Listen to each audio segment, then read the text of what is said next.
Bismillahirrahmanirrahim. Assalamu alaikum dear students. How are you? I hope you'll be fine. English Ahead Lower Secondary Student Book 3. Today we are going to talk about some model words given on page number 9. This is the part of your starters. तो यहाँ पर आज हम जो बात करने वाले हैं model verbs के बारे में. These are some special verbs that help to express a speaker's attitude or opinion. They can also be used to express obligations, permissions, ability, possibility or probabilities. You can say that there are many types of modal verbs like probability modal verb, obligation modal verb or perfect modal verb. So these are different kinds of modal verbs, but today we are going to talk about specifically obligation modal verb that includes must and should. ठीक है, ये दो words आपने अक्सर देखे होंगे, हम अक्सर अपने सेंटेंसेस के अंदर यूज़ कर रहे होते हैं, मस्ट का और शुड का. तो हम आज इनके बारे में बात करने वाले हैं, इनके नेगेटिव्स के बारे में भी बात करेंगे. ठीक है, where we have must not और शुड नॉट. ठीक है, और उसके बाद हमारे पास इनसे मिलता जुलता एक वर्ब है दैट इज हैव टू और डोंट हैव टू, या इसकी जगह पर हम यूज़ करते हैं हैज़ टू फॉर सिंगुलर्स और डजंट हैव टू.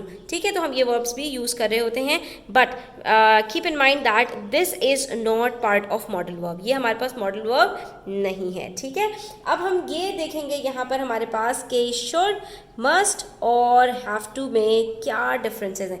थोड़े से यहाँ पर डिफरेंसेस हैं, बहुत ज़्यादा डिफरेंसेस नहीं हैं, बट अगर वो की पॉइंट्स आप याद रखेंगे तो आपको ये समझने में आसानी होगी कि where you have to use should, where you have to use must and where have to. ठीक है, तो अब यहाँ पर हमारे पास हम सबसे पहले बात कर लेते हैं मस्ट की. तो must is basically something subjective. ठीक है, हम यूज़ कर रहे होते हैं इसको ऑब्लिगेशंस के लिए, मस्ट को भी और हैव टू को भी.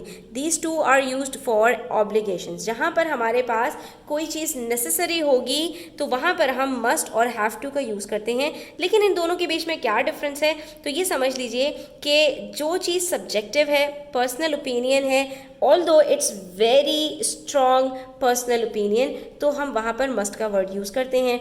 बट फॉर एक्सटर्नल थिंग्स, ठीक है, जहाँ पर हमारे पास चीज़ें ऑब्जेक्टिव होती हैं वहाँ पर हम हैव टू यूज़ कर रहे होते हैं. ठीक है, फिर इसको थोड़ा सा स्पेसिफिक करने के लिए ये समझ लीजिए कि मस्ट आपको ज़्यादातर नज़र आएगा ऑफिशियल रूल्स के अंदर, formal rules at a company, airport, law related जो हमारे पास रूल्स होते हैं, या तो हम मस्ट उसके लिए यूज़ कर रहे होते हैं, और या फिर जहाँ पर बहुत स्ट्रॉन्ग पर्सनल एडवाइस होती है या हेल्थ रिलेटेड इश्यूज़ होते हैं, जहाँ पर आप बहुत ज़्यादा बीमार हो सकते हो और वहाँ पर आपको एडवाइस दी जा रही हो, या जहाँ पर जो है वो आपकी किसी बेवकूफ़ी की वजह से आप अपनी जान से भी जा सकते हो, तो वहाँ पर जो आपको एडवाइस दी जा रही होती है, यानी हेल्थ रिलेटेड जो सीरियस इश्यूज़ होते हैं, वहाँ पर आप मस्ट का वर्ड यूज़ कर रहे होते हैं. For example, you must stop smoking और you must not forget to take medicine. तो ये ऐसी चीज़ें हैं जो बहुत ज़्यादा सीरियस इश्यूज़ हैं, तो वहाँ पर आप ये मस्ट का वर्ड यूज़ करते हैं जहाँ पर स्ट्रॉन्ग पर्सनल एडवाइस देनी हो, या जहाँ पर आपके पास ऑफिशियल रूल्स होंगे जिसको हम कहते हैं formal rules at a company और एयरपोर्ट और एनी लॉ रिलेटेड रूल्स, वहाँ पर हम मस्ट का वर्ड यूज़ कर रहे होते हैं. अब एक चीज़ और है कि ये मस्ट जो है आपके पास ज़्यादातर रिटन रूल्स होते हैं और हैव टू आप स्पोकन इंग्लिश के अंदर यूज़ कर रहे होते हैं. ठीक है, ये भी एक डिफरेंस है यहाँ पर. तो हम ये कह सकते हैं कि obligation that is coming from the speaker, for example the speaker thinks it is necessary, तो वहाँ पर हम मस्ट का वर्ड यूज करते हैं. But when the obligation is coming from outside that is another person thinks it is necessary, तो वहाँ पर हम हैव टू यूज कर रहे होते हैं. तो ये थोड़ा सा माइनर सा डिफरेंस है जो अगर आप जो है समझेंगे गौर से तो आपको यहाँ पर इंशाल्लाह प्रॉब्लम नहीं होगी. इसके अलावा स्टूडेंट्स ये भी समझ लीजिए कि अब एक एग्जाम्पल से समझ लेते हैं कि if the teacher is saying you must complete the essay by Friday, तो अब यहाँ पर obligation is coming from the speaker. Teacher हमें ऑब्लिगेशन दे रही है, the teacher is giving instruction, तो हम यहाँ पर क्या यूज़ करेंगे, टीचर कहेंगे you must complete the essay by Friday. But when the same thing is said by the student, student कह रहा है we have to complete the essay by Friday, तो because the obligation is coming from the teacher has given us instructions, तो यहाँ पर जो obligation आई है वो आउटसाइड से आई है. ये स्टूडेंट्स ने अपने ऊपर ऑब्लिगेशन नहीं लगाई, बल्कि टीचर की तरफ से ये ऑब्लिगेशन है. स्टूडेंट कह रहा है, तो because another person think it is necessary, तो यहाँ पर हम हैव टू का वर्ड यूज़ करेंगे. ठीक है, प्लस ये कि हैव टू हमारे पास जो यूज़ होता है वो ज़्यादातर रिस्पॉन्सिबिलिटीज़ के लिए यूज़ होता है. For example the responsibility at school, for your family, at your work place, at school, मतलब ये सारी चीज़ें जो आपकी रिस्पॉन्सिबिलिटीज़ में आती हैं वहाँ पर आप हैव टू यूज़ करते हैं. ठीक है, और यहाँ पर अगर आप इनकी जगह पर मस्ट यूज़ करेंगे तो ये ग्रामेटिकली तो आपका गलत नहीं होगा, but it sounds like there is some kind of strong reason.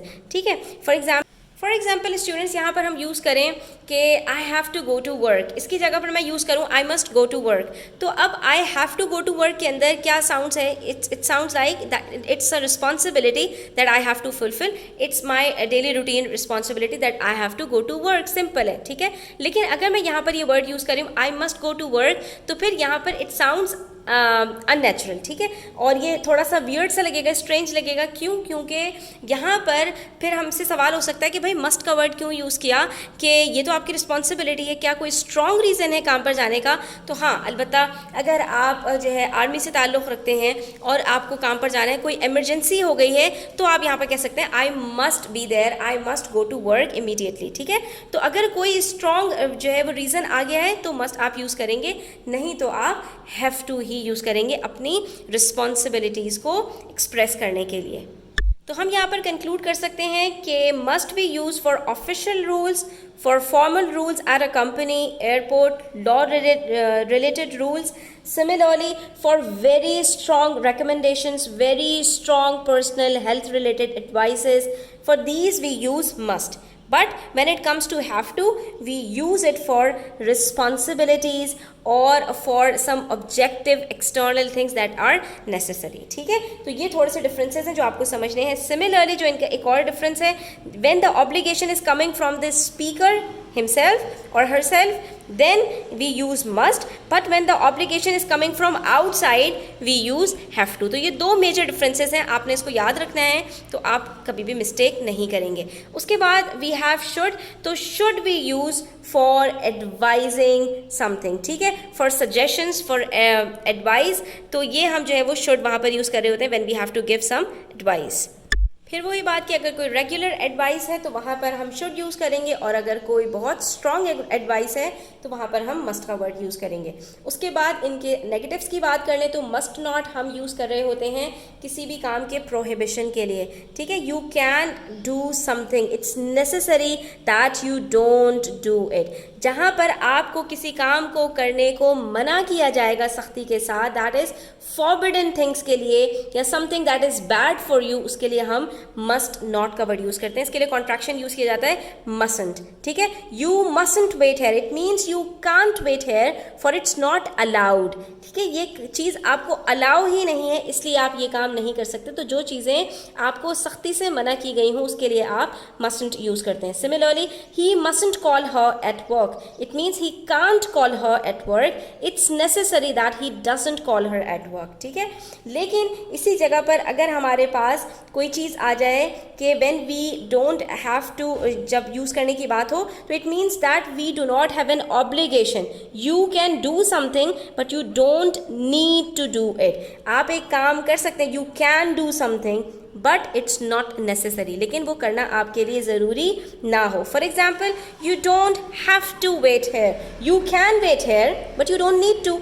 ठीक है, आपके लिए एक काम करना ज़रूरी ना हो, आप कर भी सकते हो, नहीं भी कर सकते हो, लेकिन आपके लिए वो करना ऑब्लिगेशन ना हो. Similarly, he doesn't have to call her at work, he doesn't need to call her at work if he doesn't want to do it. It's not. Keep in mind that we use don't have to when something is expected to be our everyday responsibility. So make sure express a reasonable, a regular expectation when using it. ठीक है, एक चीज़ आपकी responsibility हो और फिर आपसे कहा जाए कि आपको ये करने की ज़रूरत नहीं है, you don't need to do it, वहाँ पर आप डोंट हैव टू का वर्ड यूज़ करते हैं. ठीक है, for example, I don't have to wake up early on the weekends, ठीक है।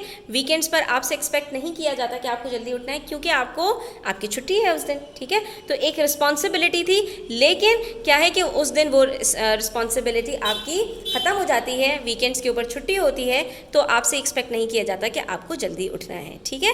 तो ये सारी चीज़ें हैं, अगर ये की पॉइंट्स आप याद रखेंगे तो आपको सेंटेंसेस में यूज़ करने में काफ़ी आसानी होगी। अब यहाँ पर हमारे पास कुछ मॉडल वर्ब्स दिए हुए हैं और कुछ सेंटेंसेस हैं, हमें उन सेंटेंसेस से इनको फिल करना है। सबसे पहले हमारे पास सेंटेंस है यू यूज़ योर फ़ोन। अब आप साइन देख सकते हैं कि यहाँ पर फ़ोन आपके पास है और फ़ोन आपको यूज़ करने से मना किया जा रहा है, ठीक है।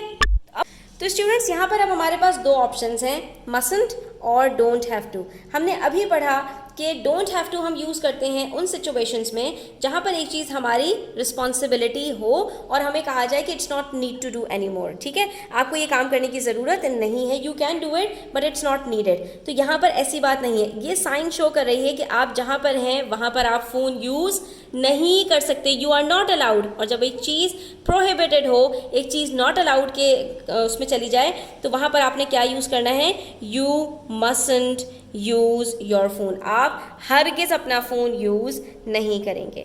Similarly number 2 says you wash your hands before you eat. अब ये एक सजेशन है, सिंपल एक आपको एडवाइस दी जा रही है, तो आप यहाँ पर क्या यूज़ करेंगे, you should you wash your hands before you eat, ठीक है।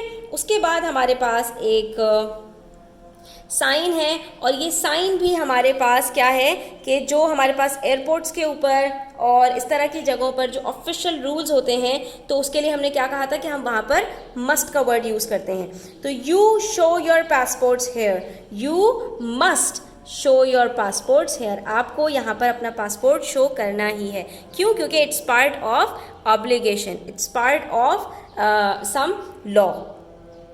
फिर हमारे पास स्टूडेंट्स एक मॉडल वर्ब आता है मे, इसको भी हम डिस्कस कर लेते हैं। मे हम यूज़ करते हैं परमिशंस के लिए, ठीक है, कि एक चीज़ की परमिशन दी जा रही हो तो वहाँ पर हम ये वर्ड यूज़ कर रहे होते हैं। तो या फिर एक चीज़ के होने की पॉसिबिलिटी हो तो वहाँ पर भी हम इसको यूज़ कर रहे होते हैं। तो हम यहाँ पर कह सकते हैं इट मे रेन टुडे, शायद आज बारिश हो जाए, शायद ना हो। तो एक चीज़ की पॉसिबिलिटी हो तो उसके लिए हम मे का वर्ड यूज़ करते हैं, बट उसके लिए हम जब श्योर ना हो, एक चीज़ कंफर्म ना हो, तो उसके लिए हम यूज़ ये नहीं करते कि आज ऐसा ही होगा, ठीक है। में यूज़ करते हैं उसके लिए। उसके बाद है हमारे पास एक साइन बना हुआ है जहाँ पर शूज़ है और क्रॉस लगा हुआ है। इसका मतलब क्या है कि you are expected not to wear shoes है, ठीक है, you have to take off your shoes. अब ये क्या है, आपसे एक्सपेक्ट किया जा रहा है, एक तो यहाँ पर आपके पास जो रिस्पॉन्सिबिलिटी आ रही है वो भी कहाँ से आ रही है, एक्सटर्नल से आ रही है। तो यहाँ पर आपसे कहा जा रहा है कि भाई आप यहाँ पर अंदर शूज़ उतार कर ही जाएंगे। तो यहाँ पर हम क्या यूज़ करेंगे, you have to take off your shoes, ठीक है।